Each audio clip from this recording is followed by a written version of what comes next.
prétexte que mes cheveux sont comme ça, donc automatiquement moi je suis sauvage et je fais sauvage. Salut tout le monde, alors j'espère que vous allez bien. Aujourd'hui on se retrouve dans une nouvelle vidéo complètement différente des vidéos que je peux faire d'habitude. Comme je vous l'ai déjà expliqué, j'essaie de faire différentes vidéos pour parler un peu d'autres choses.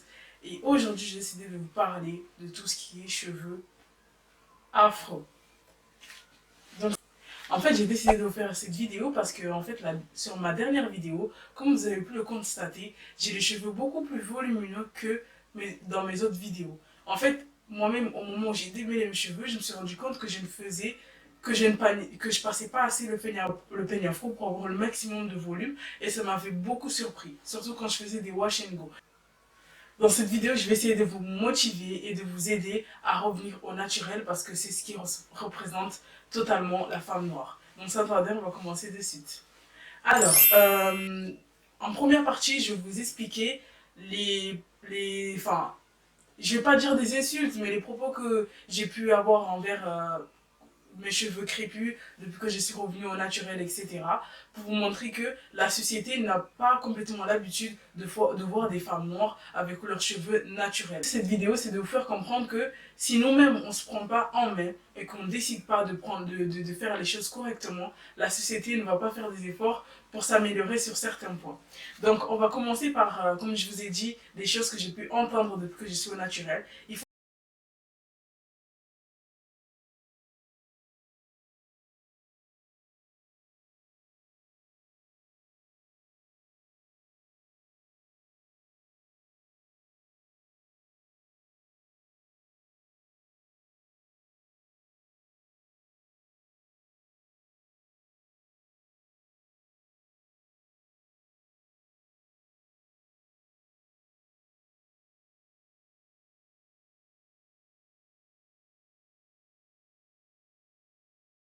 Depuis 2010, j'ai pris conscience que c'était pas du tout normal que je puisse être accro, je parle pour moi, que je puisse être accro aux cheveux lisses, entre guillemets, et faire tout le temps de tissage. Il faut savoir que toutes les semaines, je changeais de coiffure, je changeais de cheveux parce que ça me plaisait beaucoup. J'aimais avoir différentes couleurs sur ma tête, différentes textures, etc.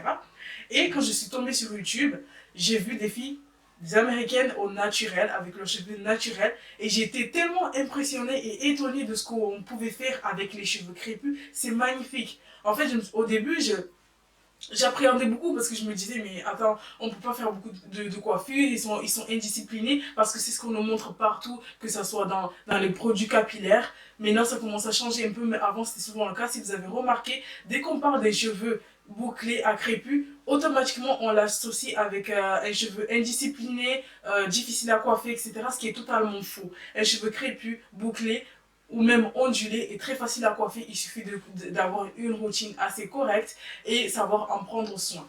Donc, faut pas que je m'égare. Je disais donc, au tout début, donc en 2010, je me suis rendu compte, j'ai commencé à regarder des vidéos et je me dis, mais attends, c'est n'importe quoi en fait. Je mets tout mon argent à acheter des faux cheveux toutes les semaines et à essayer de faire des coiffures alors que j'ai mes cheveux en dessous.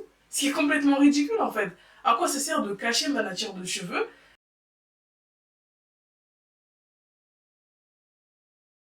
et d'aller mettre de l'argent dans mes cheveux, dans des faux cheveux, alors que je pourrais très bien prendre soin de mes cheveux à moi et faire ce que j'ai envie. Donc à ce moment-là, j'ai pris conscience et j'ai arrêté le tissage, j'ai tout arrêté. Donc de là, j'ai commencé à me renseigner, regarder, etc. Je ne savais pas du tout. Si vous débutez votre aventure naturelle, n'ayez pas peur. C'est normal qu'au début, vous paniquez. C'est normal qu'au début, vous ne savez pas comment faire parce que si vous n'avez pas l'habitude de prendre soin de vos cheveux, ça vous demande beaucoup de courage, beaucoup de temps, mais vous allez y arriver. C'est vos cheveux, vous allez voir que c'est très facile à en prendre soin et à bien les soigner. Donc de là, j'ai commencé à me renseigner, etc. Et j'ai commencé à laisser mes cheveux, donc ils étaient beaucoup abîmés par rapport à ses cheveux, etc. Parce que je ne savais pas beaucoup m'en occuper. Et donc les premières remarques que j'ai pu avoir, c'était du genre, est-ce que c'est tes cheveux naturels? Est-ce que tu as fait un wave? Est-ce que tu as fait un défrisage? Tu nous mens, ce ne peut pas être tes vrais cheveux. Tu ne peux pas avoir ce genre de texture en tant que noir. C'est complètement faux. Et en fait, ça en est venu à des personnes qui venaient directement me toucher la tête, mettre leurs mains dans mes cheveux pour vérifier si c'était vraiment mes cheveux, tellement les gens Moi, les gens n'avaient pas l'habitude de voir quelqu'un avec ses cheveux naturels. Moi, ça m'amusait beaucoup à l'époque. J'étais pas, enfin, ça me surprenait pas tant que ça parce que je me disais, je suis pas gênée, j'ai pas à mentir, je ne mens pas. Donc, si tu as envie de vérifier, vas-y, vérifie. J'avais pas de souci de ce point de vue-là, du moment que la personne me demandait si elle pouvait toucher ou pas. Ce que j'avais du mal, c'était beaucoup les personnes qui venaient et qui mettaient directement leurs mains dans mes cheveux sans me demander l'autorisation. Ça, je trouve, c'est quelque chose de très pesant et très mal poli. Donc, toutes les personnes qui font ça, je vous demande d'arrêter. Ce n'est pas très correct. Mes cheveux font partie de moi. Donc, vous ne pouvez pas venir toucher quelqu'un, n'importe qui que ce soit, ses cheveux comme ça sans demander l'autorisation. Ça ne se fait pas. Donc, j'ai pu avoir j'ai reçu beaucoup d'insultes aussi. On me disait souvent Bamboula. On me disait souvent, enfin, j'ai reçu quelques insultes. C'était souvent Bamboula rentre chez toi, Jackson 5, Michael Jackson, ce genre de trucs. En fait, les gens ne se rendent pas compte, mais avec le temps, en fait, ça devenait lourd et ça devenait pesant et ça commençait à m'énerver. À la base, ça ne me gênait pas du tout et il y a eu des moments où j'ai complètement, littéralement, et je le dis dans cette vidéo, je vais être complètement honnête, j'ai littéralement pété les plombs et je m'énervais dès qu'on parlait de mes cheveux parce que ça devenait lourd en fait à force de tout le temps recevoir des insultes. Il faut savoir que je parle par rapport à mon expérience quand j'étais au lycée. Il y avait aussi d'autres filles dans ma classe qui avaient le cheveu naturel, mais elles étaient tout le temps en tresse ou en vanille. Moi, j'avais décidé de laisser complètement mes cheveux au naturel. Donc, en partant de là, en fait, ça m'a poussé encore plus à me dire, mais tu vois, en fait, les gens, ils ne sont tellement pas habitués, ils n'ont tellement pas l'habitude de voir une fille avec des cheveux naturels que ça, en fait, ça, tu vois qu'il y avait beaucoup de questions et les gens se posaient beaucoup de questions. Ils se demandaient, mais comment tu fais pour en prendre soin? Mais c'est très difficile d'en prendre soin. Je vais vous donner un exemple que j'avais subi aussi au travail. Une des filles qui travaille avec moi m'avait dit, ah non, mais les cheveux crépus, ça ne pousse pas, ce qui est complètement faux. Les cheveux, pour tout type de cheveux, les cheveux poussent. Certes, nous, on a une fréquence, ça pousse. En fait, on va dire que ça pousse moins vite, mais non, c'est pas ça. C'est pas question que ça pousse moins vite. Comme on a les cheveux qui est tortillé façon, qui forme une boucle, en fait, elles poussent naturellement comme ça. Donc, vous voyez la différence, si un cheveu est raide, il aura plus de facilité à pousser que quelque chose qui fait des cercles façon. Donc il va mettre un peu plus de temps à sortir. Mes cheveux, comme vous les voyez là, ça fait que 8 mois que j'ai fait un big shop. Donc vous voyez déjà la différence. Donc les cheveux naturels et les cheveux crépus poussent. Surtout dans ma chaîne, tout ça, je vais vous faire comprendre, je vais vous montrer que avec les cheveux naturels, ça pousse et on va y arriver et voilà. Donc j'ai reçu ce genre de commentaires, les cheveux crépus ne poussent pas, les cheveux crépus font sale, les cheveux crépus sont difficiles à coiffer, les cheveux crépus, on peut mettre plein de crayons dedans, on peut cacher des objets à l'intérieur, etc. Des fois c'est pas méchant, mais en fait au bout des moments c'est fatigant, tout simplement. Beaucoup de personnes qui font des vidéos en ce moment qui essaient d'expliquer en disant que non mais moi j'ai choisi de mettre des perruques ou d'être sage parce que les cheveux il faut les garder, les cheveux crépus ou frisés il faut les garder, il faut les protéger souvent, il faut faire ceci, il faut faire cela. Non, il faut arrêter. Mes cheveux, je ne porte pas de sage, je ne porte pas de perruque, je fais des tresses quand j'en ai envie, quand j'en ai pas envie, j'en fais pas. Mes cheveux, ils sont toujours en bonne santé. Il n'y a rien qui change. Il n'y a rien qui change. Je ne vois pas... on est né comme ça. On est venu au monde comme ça. Les cheveux ne sont pas faits. On ne nous a pas dit, ah, vu que tu as des cheveux crépus, dans ce cas-là, il faut que tu fasses des tresses pour protéger tes cheveux. Les coiffures, vous pouvez en faire de temps en temps parce que si ça vous fait plaisir. Mais je ne comprends pas ce système de être tout le temps non-stop en mode coiffure protectrice en fait. Ça rejoint ce que ma devise que je dis assez souvent, on ne vit qu'une seule fois. La vie est très courte, moi j'aime voir mes cheveux naturels. Je dis la vérité, quand je faisais des tresses avant, c'était impossible de les garder une semaine parce que au bout de 3 jours, ça me manquait déjà. J'avais déjà envie de voir mes cheveux naturels. Je voulais complètement ne plus avoir cette tresse-là qui étouffait. Je me sentais étouffée par rapport à tout ça. Donc voilà, et là on va aller plus en détail, je vais plus détailler, je vais essayer de me calmer aussi pour mieux vous expliquer. En fait, à la base, les cheveux, que ce soit lié aux tresses et à différentes coiffures qu'on peut voir, il faut savoir que beaucoup de femmes africaines tout dépend de la coiffure qu'elle réalisait et signifiait en fait le statut social qu'elle pouvait avoir. Donc, si tu faisais telle coiffure, on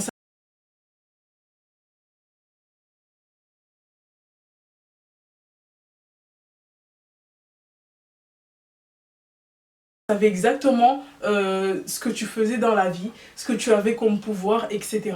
Donc déjà, les coiffures africaines et les cheveux crépus, enfin, liés, elles avaient leurs cheveux naturels, donc ça signifiait, ça avait différents statuts. Donc par exemple, tu peux avoir telle coiffure, c'était pour les jeunes mariés, ou tu avais aussi les coiffures pour les femmes mariées. Chez moi aussi, à Moélie, ça existe toujours. Pour les mariages, il y a tout,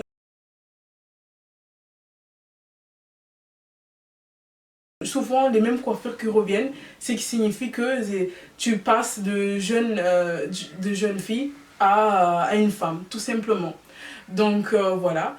Et en fait, le cheveu, à l'état, enfin les cheveux au naturel comme ça, c'est parti d'un mouvement. Donc le mouvement lié au Black Power, donc des Black Panthers.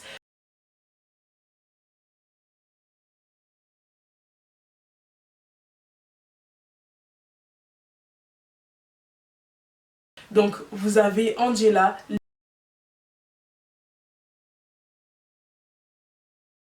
avoir les cheveux totalement au naturel dans ce genre avec encore plus de volume, les démêler encore plus pour avoir le maximum de volume, c'est venu de Angela lié au mouvement Black Power des Black Panthers en 1970. Donc déjà, ce n'est pas simplement... En fait, beaucoup c'est parti de là, en fait, de montrer la vraie nature de la femme noire. Noire a des cheveux crépus, a une différente texture.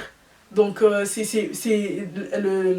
les cheveux afro, c'est beaucoup parti de là. C'est parti de ce mouvement-là, des Black Power, donc liés aux Black Panthers. Si vous remarquez, si vous faites un peu plus attention, vous allez remarquer qu'ils ont souvent, voir qu'ils ont souvent leurs cheveux totalement naturels. Donc moi, je n'apprécie pas trop qu'on revienne souvent à dire le mouvement nappy ou c'est devenu la mode d'être nappy. Je pense pas que c'est lié à une mode ou quoi que ce soit. Je pense que c'est tout simplement beaucoup de femmes qui ont pris conscience que c'était pas normal de se cacher derrière quelque chose qui ne les représentait pas. Parce que moi, avec mes cheveux naturels, je me sens femme. Avec mes cheveux naturels, je me sens en tant que femme noire. Je me sens très bien dans ma peau. À l'heure d'aujourd'hui, je ne peux pas être sans mes cheveux naturels. Je peux m'amuser de temps en temps à mettre des perruques, ce que je n'ai pas fait depuis des années. Mais si ça venait à m'arriver de le faire, je peux le faire, il n'y a pas de souci. Mais j'ai besoin d'être tout le temps avec mes cheveux naturels parce que c'est moi. Moi, je suis comme ça. Il faut savoir qu'en France, il y a beaucoup de femmes qui ont été virées de leur boulot ou n'ont pas été acceptées dans leur travail par rapport à leurs cheveux naturels, ce qui est totalement pas normal. Moi, j'ai reçu des remarques une fois, ma prof m'avait dit, Adidja, si tu as envie d'aller, quand tu vas aller faire ton stage, surtout s'il te plaît, n'y va pas avec tes cheveux en mode sauvage. Vas-y avec des cheveux beaucoup plus corrects. Donc, qu'est-ce qu'on appelle des cheveux corrects? Qu'est-ce qu'on appelle des cheveux sauvages? Sous prétexte que mes cheveux sont comme ça, donc automatiquement, moi, je suis sauvage et je fais sauvage. Ce qui est complètement hallucinant, dans le sens où, enfin, tu ne peux pas sortir et voir quelqu'un avec des cheveux complètement raides et lui dire, mais attends mon gars, va te coiffer, tes cheveux font sauvage. Vous voyez ce que je veux dire? Mes cheveux ne font pas sauvage, mes cheveux me représentent. Mes cheveux, c'est moi en tant que femme noire. Donc, il faut qu'on arrive à changer les idées des gens et leur faire comprendre que les cheveux, nos cheveux, c'est nous. On est comme ça. Il n'y a pas d'artifice ni quoi que ce soit. On est ce qu'on est. Donc, du coup, je vous disais, donc j'ai pu recevoir ce genre de remarques. Et du coup, au début, j'avais un peu peur, j'appréhendais beaucoup d'aller au travail avec mes cheveux naturels. Mais j'ai vu que beaucoup de filles aussi sur YouTube, elles se sont rebellées par rapport à ça. Elles allaient au boulot avec leurs cheveux complètement naturels, sans se cacher et en restant elles-mêmes. Moi, je fais aussi cette vidéo pour motiver aussi beaucoup de filles pour leur montrer et leur expliquer qu'il faut arrêter de complexer. arrêter de complexer, de se dire mais j'ai les cheveux trop crépus, je n'arrive pas à les coiffer. En fait, en tant qu'être humain, on a toujours tendance à se trouver des excuses. Mais le jour où vous trouverez la voie, ou le jour où vous trouverez le déclic qui va vous dire c'est bon, je suis prête, je veux être moi, je veux être ce que je suis, je ne veux plus acheter des faux cheveux pour me cacher derrière. Donc voilà. Et j'ai vu que, en fait, il y a quelques années,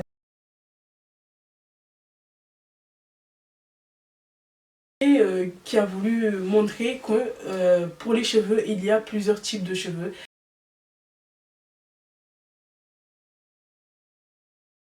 Il y a différentes textures. Je vous ferai une vidéo la prochaine fois pour vous montrer qu'il ne faut pas confondre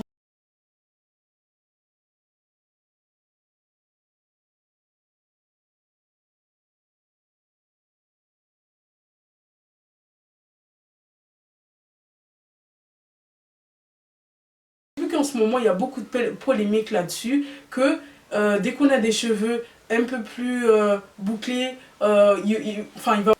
il y a une discrimination qui s'est créée autour du cheveu due à ce truc où on pouvait classer les cheveux par chiffre tout simplement. Obligé encore une fois de mettre des chiffres et de classer encore une fois des cheveux par catégorie en fait. Mais je pense qu'il a voulu bien faire pour nous expliquer qu'on pouvait avoir, qu'il ne faut pas confondre qu'il y a des cheveux lisses, qu'il y a des cheveux bouclés, qu'il y a des cheveux crépus. Il y a des personnes qui commencent à utiliser ça pour créer une discrimination tout bête en fait. Pour créer une discrimination. Je vais vous donner un exemple tout bête. En fait, souvent on me demande quel est mon type de cheveux. Franchement, je suis incapable de vous répondre à cette question. Je vais vous expliquer pourquoi. Au début, quand j'ai vu qu'il y avait différents types de cheveux, je me suis dit, je ne me suis pas plus renseignée tant que ça parce que je trouvais que j'avais pas besoin réellement de connaître la forme de ma boucle pour pouvoir avoir une routine correcte. Ou une routine adaptée tout simplement. Je vais vous expliquer. Dans ma tête, une fois, à un moment donné, je me suis dit, je vais me lancer, je vais me plonger un peu plus dans le sujet, chercher et avoir un peu plus de réponses. Donc, j'ai commencé à analyser un peu plus mes cheveux, savoir quelle texture je peux avoir, comment ils sont, est-ce que j'ai un type 3C, 4A, 4B, etc. Donc, en fait, je me suis rendu compte que déjà, mes cheveux changent de texture en fonction des saisons, en fonction de ce que je pouvais manger, en fonction des produits que je pouvais mettre sur la tête. On va prendre un exemple tout simple. Là, mes cheveux, je n'ai rien mis. Je les ai rincés sous la douche tout simplement. Regardez déjà la texture que j'ai. Quand j'applique un produit, mes cheveux changent aussi de forme. Vous voyez ce que je veux dire? Je peux avoir les cheveux complètement sans boucle si je ne mets pas de produit. Et dès que je vais appliquer un produit, mes cheveux ils vont se définir. Et le fait de démêler encore et encore, en fait, mes boucles, si par exemple vous avez une mèche là, une mèche, et à force de démêler avec les doigts, en essayant d'appliquer votre crème, cette technique est souvent utilisée pour définir les boucles. En faisant cette technique là, en fait, ma boucle, ma mèche, elle va se définir, donc ma boucle naturelle va se définir, hop, je démêle, je mets des démêle, elle va se mélanger avec une autre boucle. Bam, donc ça se mélange, je démêle encore. En fait, plus vous allez démêler avec les doigts avec un produit, plus vos cheveux plus vos boucles vont se définir. Parce qu'en fait, votre première mèche va se mélanger avec la deuxième, va se mélanger avec la troisième, ce qui va complètement vous créer une boucle qui n'est pas complètement naturelle. Par exemple, je peux passer d'un type à directement, ce qui est fort possible parce qu'en fait, tout simplement, les mèches se sont mélangées et ça m'a créé une plus grosse boucle. Parce que des fois, quand on a réalisé un wash and go, des fois on se rend compte, on essaie de donner maximum de volume et on se rend compte qu'en fait c'est juste tout simplement les mèches, ils se sont mélangés et que ça vous a fait une boucle, une grosse boucle tout simplement. Donc en partant de là, déjà je peux pas dire que quand j'ai mis un produit, que j'ai réalisé un wash and go, mes cheveux c'est mon type de cheveux. C'est pas ça, c'est pas mon type de cheveux. Quand je fais un wash and go que vous me voyez avec des boucles, ce n'est pas ma vraie nature. Du moment que je démêle avec les doigts et que je fais en sorte de définir et d'accentuer la boucle, ça ne peut pas être ma vraie nature de cheveux. Ça ne sert strictement à rien de trop se bloquer là-dessus en essayant de dire « Ah mais tu as un tel type de cheveux, du coup je ne peux pas suivre ta routine, ce n'est pas adapté par rapport à la mienne. » Je n'ai pas les cheveux bouclés, je n'ai pas les cheveux frisés, j'ai les cheveux crépus. C'est tout simplement les produits que j'utilise qui m'aident à avoir des boucles plus définies, mais aussi à me donner une texture un peu plus que celle de ma texture de base, tout simplement. La seule chose que vous devez prendre en compte, c'est au niveau de l'épaisseur de vos cheveux. Si vous avez les cheveux très fins, si vous avez les cheveux fins, si vous avez les cheveux, on va dire, épais, plus épais, etc. C'est ça qui est plus important. Parce que tout dépend de votre épaisseur. Quand vous allez appliquer un produit, c'est là que vous allez voir la différence. Que si le produit il est beaucoup trop lourd pour vos cheveux ou s'il n'est pas assez lourd pour vos cheveux. Moi, je sais que pour mes cheveux, j'ai besoin de mettre beaucoup de produits. Il peut y avoir une fille avec la même texture que mes cheveux, elle aura besoin de moins de produits sur sa tête. Donc les filles, ne restez pas bloquées sur ça. Ne restez pas bloquées sur un type de cheveux. Je parle en général de tout ce qui est frisé à crépus, tout simplement. Il faut savoir que dans vos masques, dans vos shampoings, dans vos après-shampoings, etc., c'est les mêmes bases. Peu importe les marques que vous achetez, que ce soit Keraker, Activilang, comment je pourrais dire ça, L'Oréal, en fait, les bases qu'ils utilisent, elle est tout le temps la même. La seule chose qui change, c'est les ingrédients mais si par exemple, je vous dis, vous voyez, vous avez un masque à base d'huile de coco. La base, il y a une forme de base il y a une base qui est créée, ensuite on va intégrer l'huile de coco. L'huile de coco va faire quoi? L'huile de coco va nourrir vos cheveux, l'huile de coco va vous aider à l'hydratation. Donc c'est là que ça joue. C'est les ingrédients qu'on va ajouter en plus. L'huile de coco, le beurre de karité, l'huile de ricin, l'huile de jojoba, la kératine et tout ce qui va avec. C'est ce qui vient définir votre produit en fait, à quoi il est dédié, est-ce qu'il est fait pour hydrater vos cheveux. Donc si c'est pour l'hydratation, là on parle de glycérine, là on parle de glycérine, on parle de l'eau, donc tous les actifs qui aident à l'hydratation. Quand on parle de nutrition, c'est tout ce qui est lié beurre de karité, à une huile beaucoup plus nourrissante, donc ça peut être l'huile de ricin, etc. Donc ne soyez pas bloqués par rapport à la forme des boucles que vous pouvez voir, parce que moi je peux très bien tricher, Vous savez ce que c'est le finger coil? C'est la méthode de définir ses boucles avec son doigt. Donc, tout dépend de la taille de vos doigts. Vous allez prendre votre mèche, hop, hop, hop, vous allez tourner la boucle et bam, vous allez avoir une boucle beaucoup plus large que votre texture naturelle. Vous connaissez la brosse Demon Brush?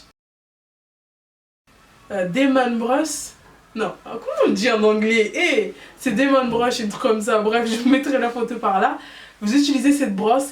Votre texture va complètement changer. Le but, c'est de ne pas changer votre texture. Le but, c'est d'accepter déjà vos cheveux tels qu'ils sont et ensuite varier les coiffures selon vos envies, selon les boucles que vous voulez obtenir, etc.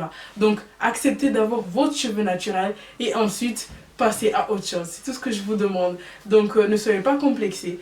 La texture de cheveux ne compte strictement pas. Donc ne restez pas bloqué par rapport à ma routine. Moi, ma routine que je fais, c'est très simple. Comme je vous ai dit, au début, je me prenais souvent la tête à vouloir, comment je pourrais dire ça, à faire des masques où je mettais ça. Retournez juste en arrière, là, vous allez voir mes autres vidéos, j'utilise beaucoup de produits. Mais comme je vous ai dit, moi, je suis quelqu'un, j'aime acheter. Je fais partie des gens qui aiment consommer, tout simplement, je ne le nie pas. Mais depuis, j'essaie de me prendre à main et d'acheter que le nécessaire, que des choses que j'ai besoin. Vous voyez ce que je veux dire? Donc, l'huile que je vais vous montrer, j'essaie de donner le plus en détail.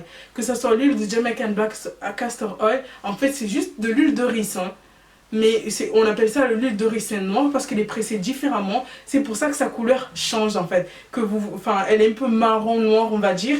Alors que l'huile de ricin de base est plus claire, plus translucide, on va dire.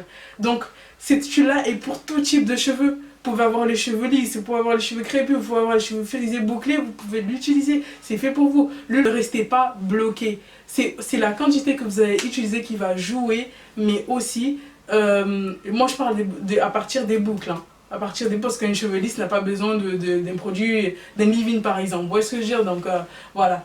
Qu'est-ce que je voulais dire d'autre?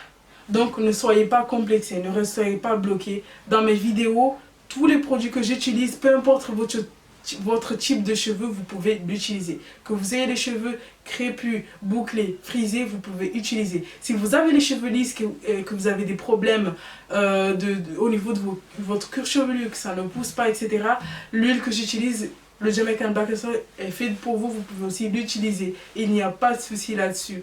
Donc, juste testez, voyez en fonction de vos cheveux s'il faut moins doser, s'il faut mettre un peu plus, etc. Et aussi la longueur il joue. Donc en fait c'est là que tout se joue. Mais le type de cheveux n'a pas, n'a pas beaucoup d'importance. Une vidéo prochainement où je vous montre chaque type de cheveux et vous parler aussi de l'épaisseur pour que vous puissiez mieux vous situer en fait. Donc voilà, j'espère que cette vidéo va vous plaire. Les filles, vous êtes belles comme vous êtes. Vous êtes belles avec vos cheveux crépus. Peu importe les genres de remarques que vous pouvez recevoir, recevez-le positivement en vous disant que le genre de personnes qui vous font ce genre de remarques, c'est parce qu'ils ne connaissent pas tout simplement. Ils ne savent pas comment c'est, donc c'est normal que vous allez recevoir ce genre de commentaires, mais c'est à nous de changer la donne, c'est à nous d'être naturel, c'est à nous de montrer qui nous sommes et d'abandonner tout ce qui est lissage, tout ce qui est défrisage, qui est très très mauvais pour notre santé. Donc voilà, je vous dis à la prochaine pour une autre vidéo.